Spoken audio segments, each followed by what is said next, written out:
Science and టెక్నాలజీలో భాగంగా ఈరోజు చెబుతున్నటువంటి అంశం కక్షలు లేదా ఆర్బిట్స్. ఈ ఆర్బిట్స్ అనేది ఒక ఊహాజనిత వక్ర మార్గం. దీనిలో ఒక వస్తువు అనగా అంతరిక్షం గ్రావిటీ ఆధారంగా మరొక వస్తువు చుట్టూ తిరుగుతుంది. ఈ మార్గాలు వృత్తాకారము మరియు దీర్ఘ వృత్తాకారంగా ఉంటాయి. కక్షలో తిరిగే స్పేస్ క్రాఫ్ట్కు భూమి యొక్క అతి దగ్గరి స్థానాన్ని పెరాజీ అని, అత్యంత దూరమైనటువంటి స్థానాన్ని అపోజీ అంటారు. కేప్లర్ రెండవ సూత్రం ప్రకారము శాటిలైట్స్ పెరాజీ వద్ద వేగంగాను, అపోజీ వద్ద నిదానంగాను ప్రయాణిస్తుంది. ప్రతి కక్షలో ఉపగ్రహాలు స్థిరంగా పరిభ్రమించడానికి దానికి అందించాల్సినటువంటి కనీస వేగాన్ని కక్షా వేగం అంటారు. కక్షలు ఇది ఒక ఊహాజనితమైనటువంటి వక్ర మార్గం. దీనిలో ఒక వస్తువు అనగా నక్షత్రం కానీ చంద్రుడు కానీ స్పేస్ క్రాఫ్ట్ అదేవిధంగా అంతరిక్షంలో గ్రావిటీ ఆధారంగా మరొక వస్తువు చుట్టూ తిరుగును. ఈ మార్గాలు ఏ విధంగా ఉందంటే వృత్తాకారంగా మరియు దీర్ఘ వృత్తాకారంగా ఉంటుంది. కక్షలో తిరిగేటటువంటి స్పేస్ క్రాఫ్ట్కు భూమి యొక్క అతి దగ్గరి స్థానాన్ని ఏమంటారంటే పెరాజీ అంటారు. అత్యంత దూరంగా ఉన్నటువంటి స్థానాన్ని అపోజీ అంటారు. కేప్లర్ రెండవ సూత్రం ప్రకారము శాటిలైట్ పెరాజీ వద్ద వేగంగాను, అపోజీ వద్ద నిదానంగాను ప్రయాణిస్తుంది. ప్రతి కక్షలోనూ ఉపగ్రహం స్థిరంగా పరిభ్రమించడానికి దానికి అందించాల్సినటువంటి కనీస వేగాన్ని మనం ఏమంటారంటే కక్షా వేగం అని అంటారు. భూస్థిర కక్ష జియో స్టేషనరీ ఆర్బిట్స్ GEO భూస్థిర కక్ష లేకపోతే జియో స్టేషనరీ ఆర్బిట్ అంటారు. ఇది భూమధ్య రేఖకు సుమారుగా 35,786 చదరపు కిలోమీటర్ల ఎత్తులో ఉండే కక్ష. ఈ కక్షలో వచ్చి మనము సుమారుగా శాటిలైట్స్ పక్షం నుండి తూర్పుకు ఫ్రమ్ వెస్ట్ టు ఈస్ట్ ఈ భ్రమణ కాలంలో సుమారుగా ఇది 23 గంటల 56 నిమిషాల 4 సెకండ్ల సమానంగా భ్రమణం అనేది చెందుతుంది.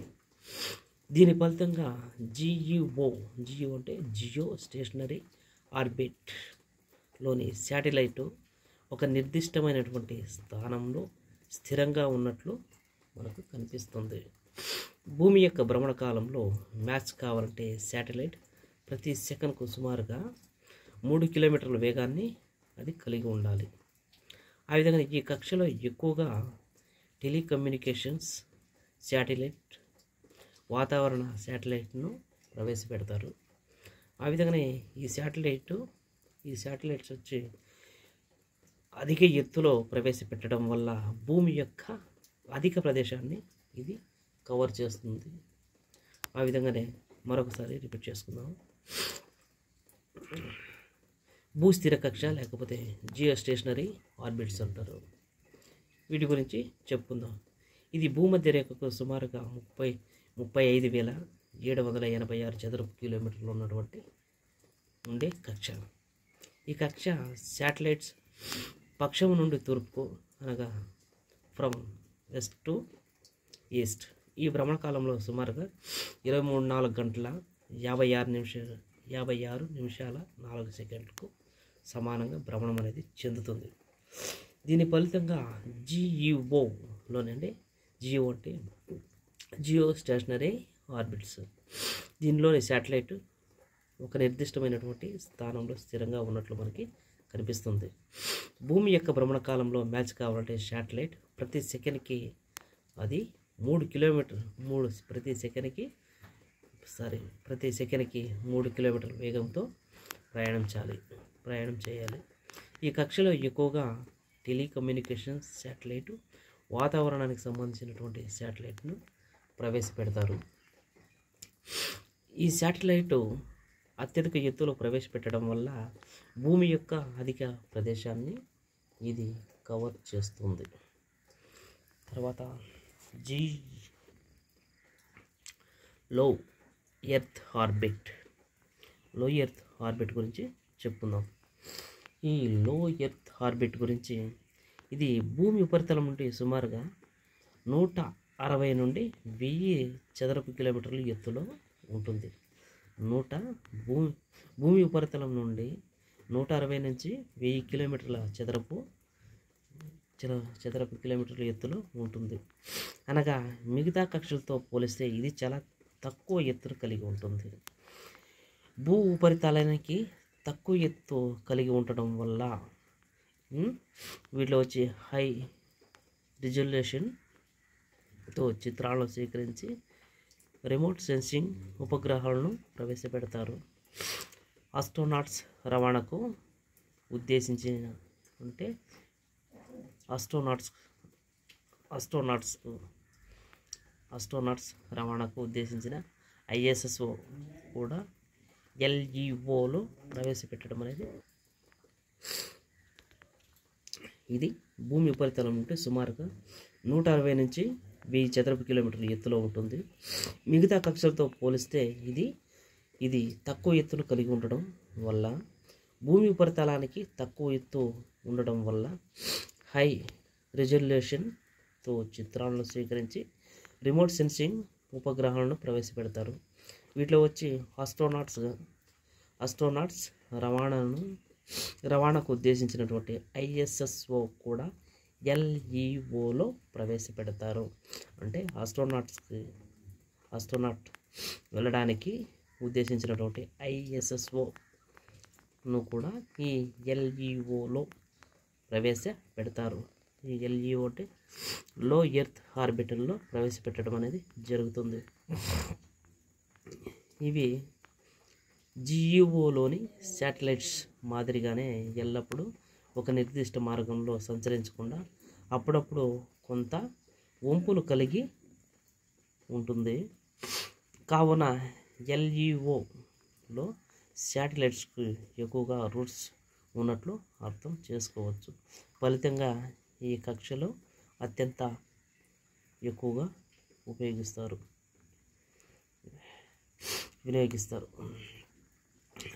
అంటే ఇవి వచ్చి GEOలోని శాటిలైట్ మాదిరిగానే ఎప్పుడు కూడా ఒక నిర్దిష్ట మార్గంలో ఇది సంచరించకుండా అప్పుడప్పుడు ఇది కాస్త వంపును కలిగి ఉంటుంది. కావున ఈ లో ఎర్త్ ఆర్బిట్లో వచ్చి శాటిలైట్కు ఎక్కువ రూట్స్ ఉన్నట్లుగా మనం అర్థం చేసుకోవచ్చు. ఫలితంగా ఈ కక్షను అత్యంత ఎక్కువగా వినియోగిస్తున్నారు. ఆ విధంగానే దీనిలో వచ్చి శాటిలైట్స్ సెకనుకు 7.8 చదరపు కిలోమీటర్ల వేగంతో ప్రయాణించను. కావున భూమిని ఒకసారి చుట్టి రావడానికి సుమారుగా 90 నిమిషాలు పట్టును. అనగా ISS భూమి చుట్టూ రోజుకు 16 సార్లు తిరుగుతుంది. మరొకసారి రిపీట్ చేసుకుందాం. లో ఎర్త్ ఆర్బిట్ అన్న ఈ లో ఎర్త్ ఆర్బిట్ గురించి చెప్పుకుందాం. ఇది భూమికి సుమారుగా 160 నుండి 1000 చదరపు కిలోమీటర్లు ఎత్తులో ఉంటుంది. అనగా మిగతా కక్షలతో పోలిసి ఇది చాలా తక్కువ ఎత్తును కలిగి ఉంటుంది.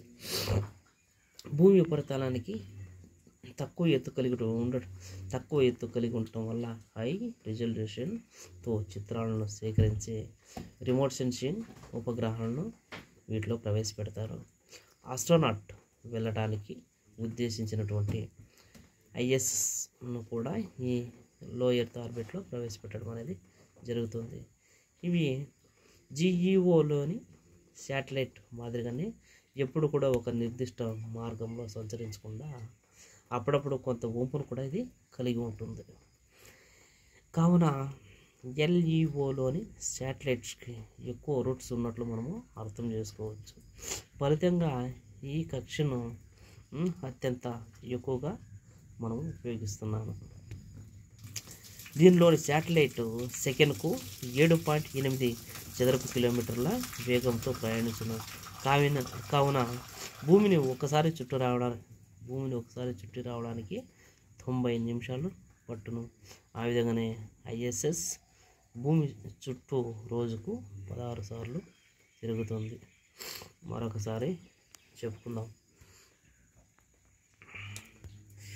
భూస్థిర కక్ష జియో స్టేషనరీ ఆర్బిట్స్ జిఈఓ భూమధ్య రేఖకు సుమారుగా 35,786 చదరపు కిలోమీటర్ ఎత్తులో ఉండే కక్ష. ఈ కక్షలో శాటిలైట్ ఏ విధంగా అంటే పశ్చిమ దిశ నుండి తూర్పు దిశకి భ్రమణం చేస్తుంది. ఈ భ్రమణ కాలం వచ్చి 23 గంటల 56 నిమిషాల 4 సెకండ్లు మాత్రమే భ్రమణం అనేది చెందుతుంది. దీని ఫలితంగా జిఈఓలోని శాటిలైట్ ఒక నిర్దిష్టమైనటువంటి స్థానంలో స్థిరంగా ఉన్నట్లు మనకి కనిపిస్తుంది.